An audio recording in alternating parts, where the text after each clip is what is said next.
Congress, it's easier to smash stuff than you think. Smash some deficits. Smash some deficits. Smash some deficits. Smash some deficits.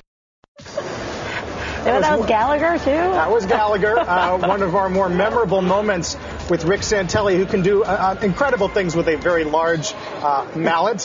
Rick, good morning. Happy New Year to you. We're going to do some smashing here if things don't happen in the next few hours. They are. As a matter of fact, hold on. Got to get some props that you can't see.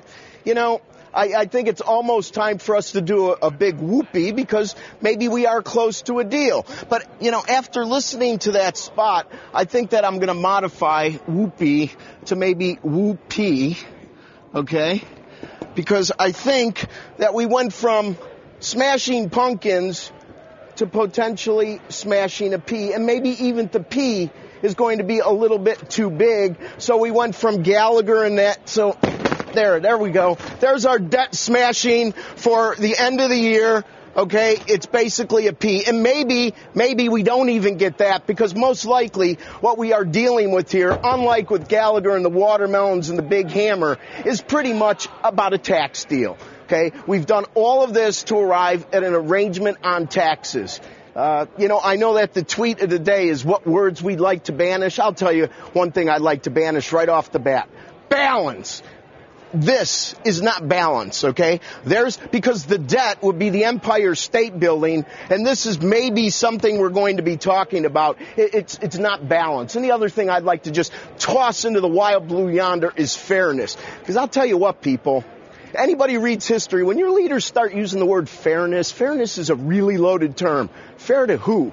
I think that's one of the cornerstones of why capitalism and personal liberty's done so much in a couple of hundred years in this country, because it empowered people. And we are not empowering people when we have to take what's fair from somebody else's mouth other than a group dynamic based on the freedom of individuals. All right, let's switch gears a bit. Housing.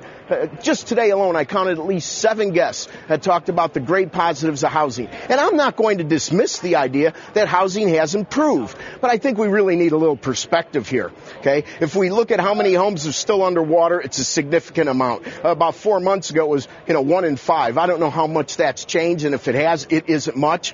And it's not even the underwater. It's people whose houses aren't underwater that used to be worth $400,000 that are worth $300,000. In Illinois, the prices are significantly lower. This is something that we're going to have to deal with. We are coming off of something that was at a hyper-crisis low. So improvement marks are easy. And the other point, today, I've heard a lot as well, and especially over the last couple of weeks. Before November 6th, which was the election, a lot of analysts out there and economists, all according to the administration, they all agreed with everything they said. They talked about how the economy is improving, we're so much better off. Then boom, when you get after the election, you go to the fiscal cliff issues, these same analysts and economists are saying, oh my gosh, the economy is too weak to do any deficit reduction. It can't handle the stress. If you kick the tires, the car is going to fall down. Do you see what I'm saying? They just shovel it out to us. They just shovel and shovel. Economy was great until the election. And then afterwards, to support the agenda, it's not so great anymore. What's the moral of the story? The moral of the story is that America's a great country, and some people are deemed as extreme. If those fiscal conservatives are extreme, then count me in. Happy New Year to everybody. Back to you. And the same to you, Rick Santelli.